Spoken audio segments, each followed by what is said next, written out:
morning, everyone. I am Carlos President Paragay. Mickey Charmaine Bibal. Gloria Mendoza. Alexa Shane Tamayo. Jomer Earl Kanaman.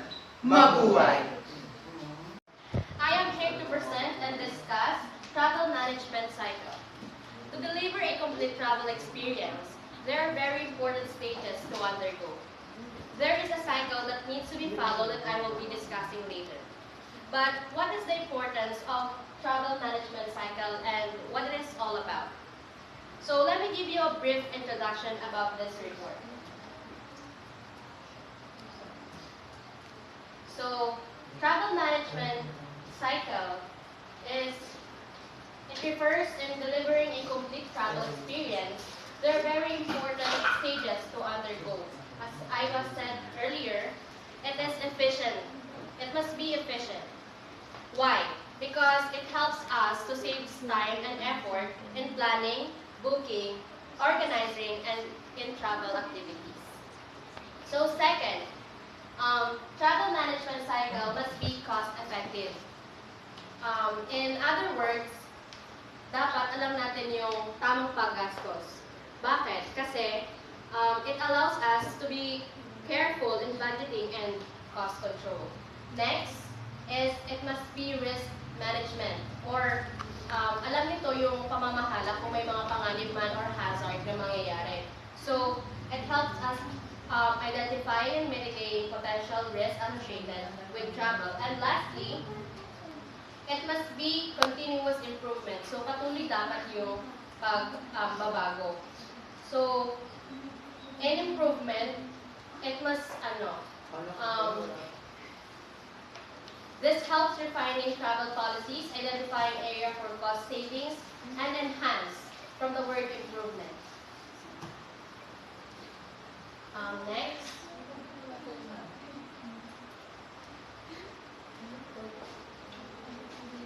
Managing travel service.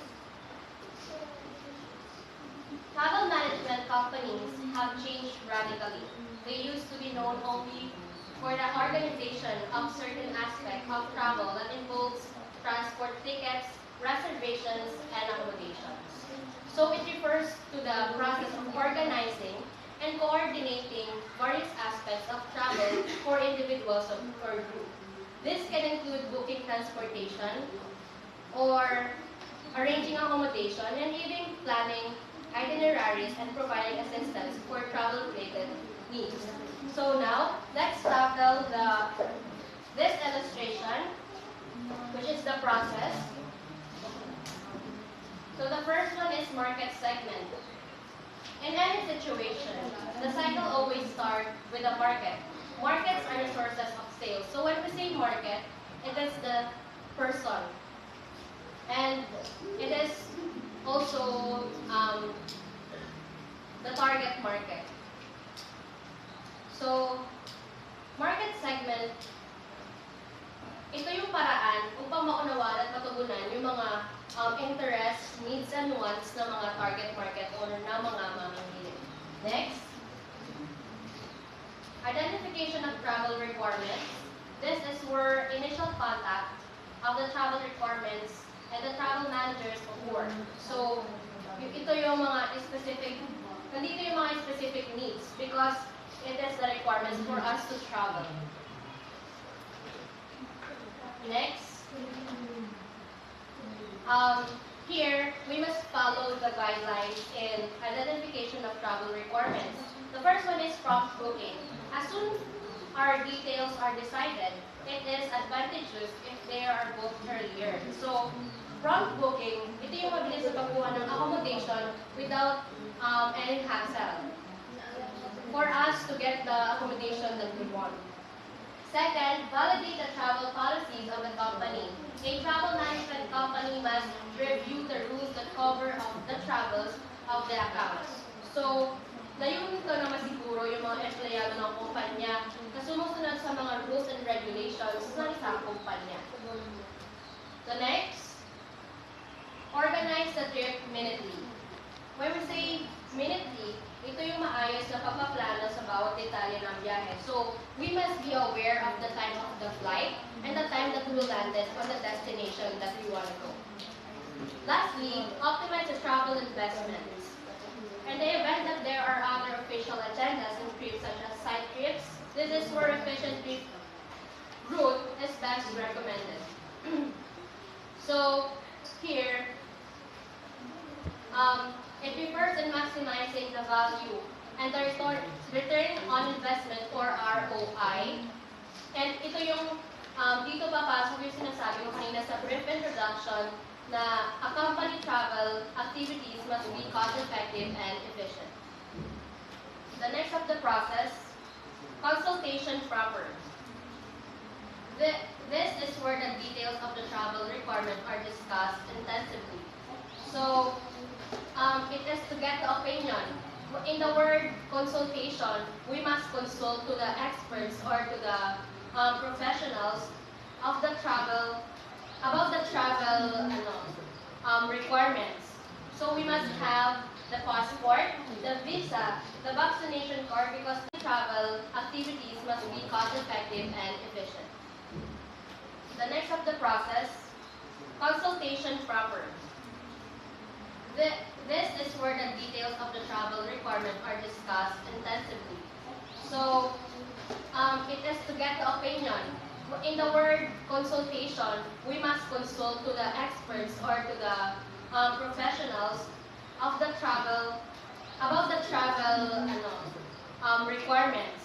So we must have the passport, the visa, the vaccination card because now it is required, and any other immigration documentation requirements such as exit clearance and re-entry permit.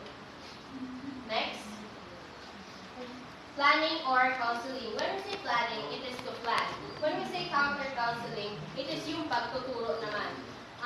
The expertise of the travel counselor, updated information, and resourcefulness are often presented during this stage. So,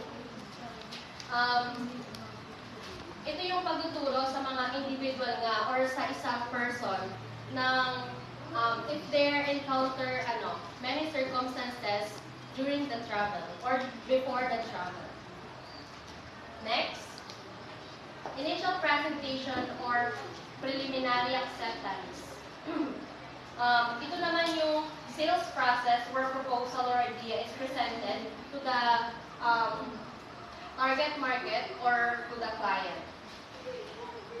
Next, supply acquisition.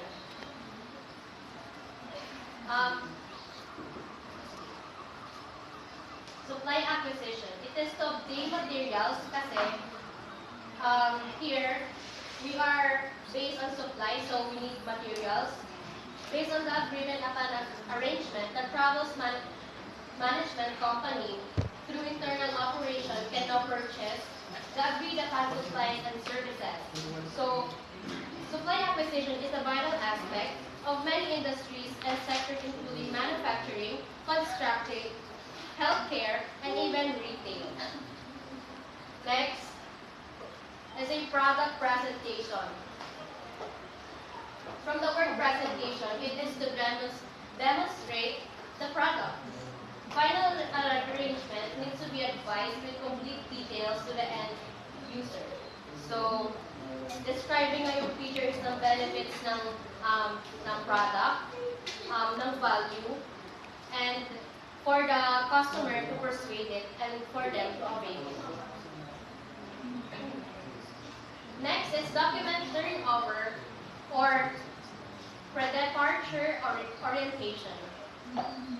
Regardless if the traveler is an individual or group, this part cycle is a must.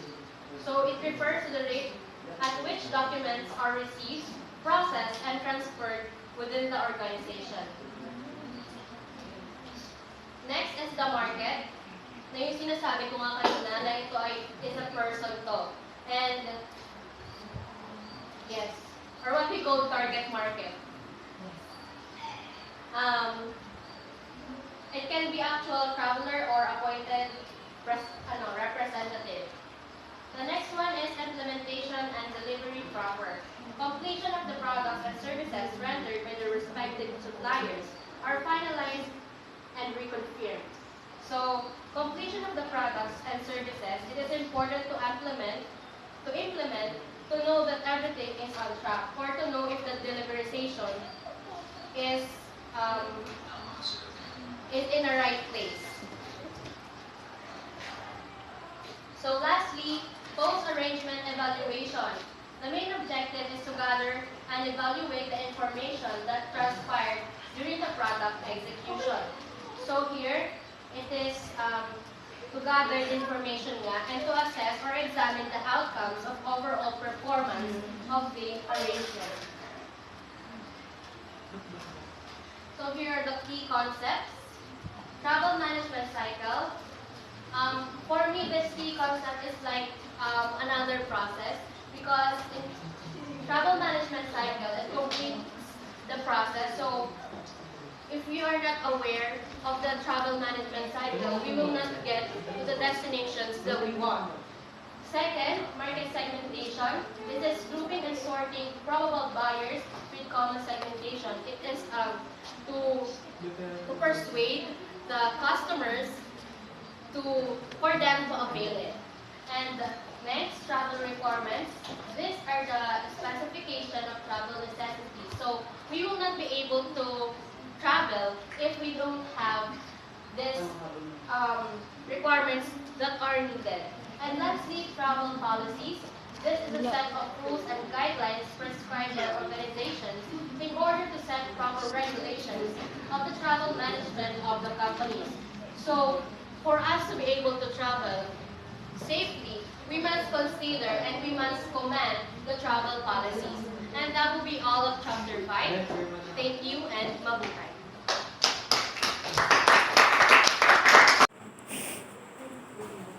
Mabuhay. Let's proceed to Chapter 6, Tour Operation Cycle. Tour Operation Cycle. Travel management companies must prepare service for clients during the COVID-19 pandemic to safety and health standards. The tour operation cycle involved collating travel data, creating products, detailing and analyzing cost implications, include checking restriction, policies, and cancellation process. Destination information can be supplemented by previous experience or later data. The tour operation cycle is the core of the process, serving as the dirty kitchen to achieve the promised menu. Tour operation refers to the management and organization of travel activities, tour and service for individuals or groups who are looking to explore and experience different destinations. It's involved planning, coordinating, and executing all aspects of a tour, including transportation, accommodation, activities, and logistics. Tour operator as intermediary between travelers and various service providers such as airlines, hotels, transportation, companies, and attraction. They combine this component to create tour package that cater to a specific interest, preference, and budget of the target customer. Overall, tour operation involves the comprehensive planning, coordination, and execution of travel experience for individual or groups. Tour operators play a vital role in creating enjoyable and hassle-free journey for travelers, ensuring they have a memorable and fulfilling experience. Tour operators are essential in the tourism industry, planning and coordinating travel plans, package activities, and to ensure clients have a great experience. They help turn dream vacation into realities, making booking tour easy and ensuring the best ports are visited. A tour operator organizes services like transportation and accommodation. They manage tour package, preparing activities for specific travelers. Their business plan should cover modified package to align with group priorities. Tour operator typically handle travel arrangement for group, including transportation, flight ticket, and hotel recommendation. They often collaborate with popular tour operator and work closely with hotel to create successful tour package. Tour operator create high quality, affordable tour package for tourists, ensuring a profitable business. They evaluate before finalizing package as tourist seek assistance for better value. A safe and enjoyable tour is what every traveler wants and more. A tour operator should be well versed in putting together an experience that will create memories to last time and lifetime. Thank you. This is the tour operation cycle start. First is the planned groundwork. The process involves scrutinizing travel requirements, familiarizing oneself with the destination, and validating classification of services to assess the intensity of travel requirements. So the planned groundwork is a project planning tool that helps teams organize and prioritize tasks for a project, and it also allows users to create a project plan, assign tasks to team members, and track progress. The second is the contracting agreement. Rules, restrictions, policies, and exclusive clauses in supply and service agreements must be agreed upon by the travel management company and supplier, and etc. So, contracting agreement is a legally binding document outlines the terms and conditions of a business relationship between two or more parties, and it is important for business because it is held to establish clear expectations and protect rights. So, let us proceed to number 3, which is the costing price. Costing price is the product developer must identify supplies and services, label critical information, and consider the budget. So, ang costing price naman ay ginagamit siya para ma-determine the cost of producing and providing goods and services. And let us proceed to number 4, which is the quotation cost analysis. A quotation should include written details of arrangements, fees, and value propositions, and can be sent via email. So, yung quotation cost analysis naman is a process used to evaluate and analyze the cost associated with providing goods and services. So, it is also involved sa review and comparison ng different quotations or price offers received from suppliers or vendors. Let us proceed to number 5, which is the reservation supply acquisition. So, it is acquiring the supply will depend on the availability of the fare level and the reservations and confirmations. So, it is refers to the process of acquiring or procuring supplies or resources to meet the demands and needs of reservations. So, ang reservations in this context often refers to hotels, resorts, restaurants, or any other businesses that offer reservation-based services.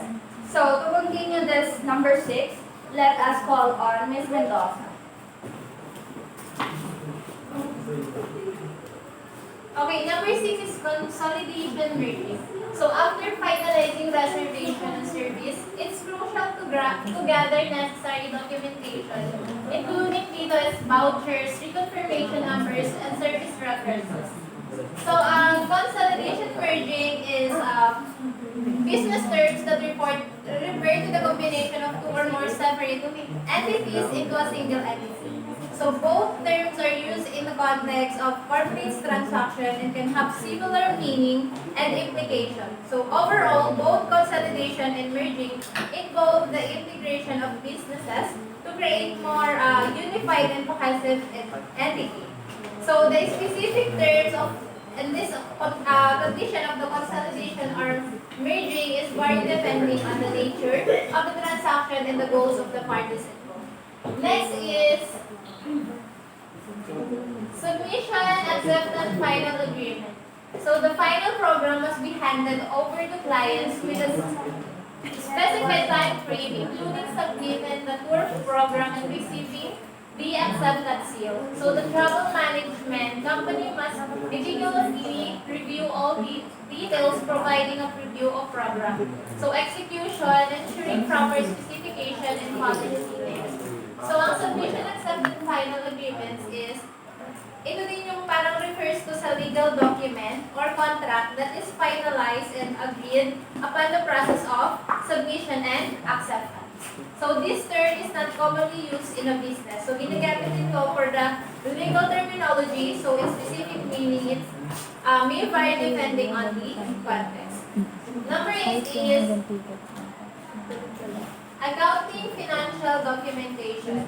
So ang accounting financial documentation is the travel management company should bill clients based on agreed creditors and payment aging. So proper billing and collection of services and products are crucial.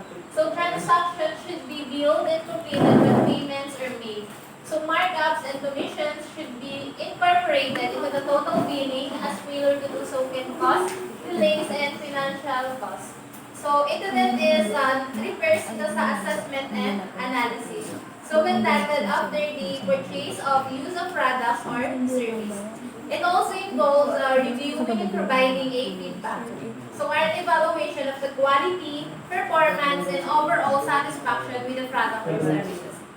Last is post-product evaluation service review. So, ang post-product evaluation review, it's a feedback. Just like any communication cycle post, evaluation is equally necessary to complete the cycle. All information gathered in this evaluation will be part of bank information for future requirements. So, which means they help businesses understand customer satisfaction levels, identify areas for improvement, and make informed decisions to enhance their product or services.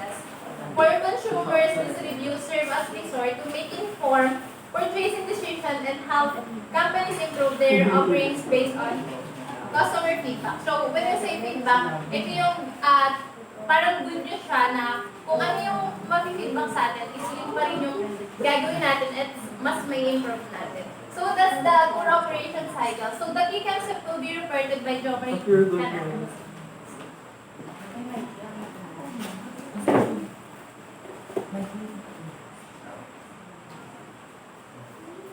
The key concepts. First is the tour operation cycle.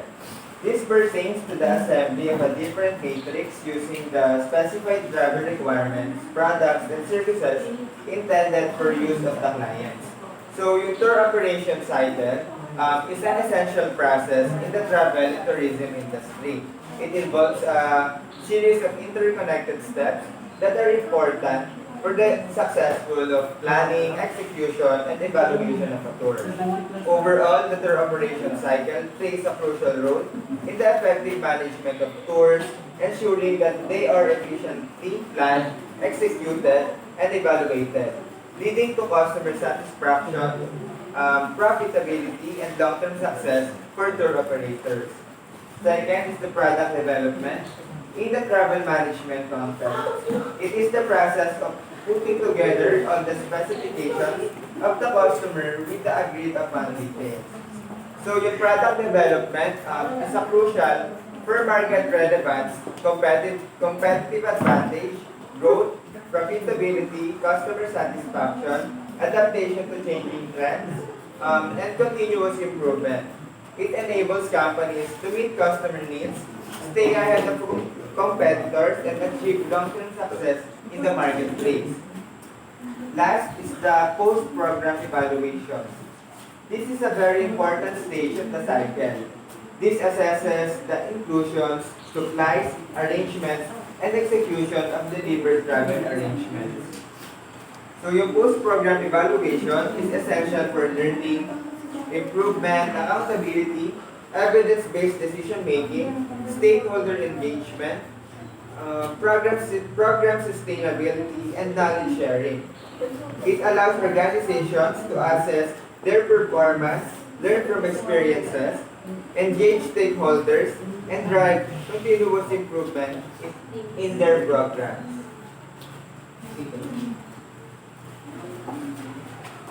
This is the end of our report. Again, thank you for listening. Thank you and Mabuhay!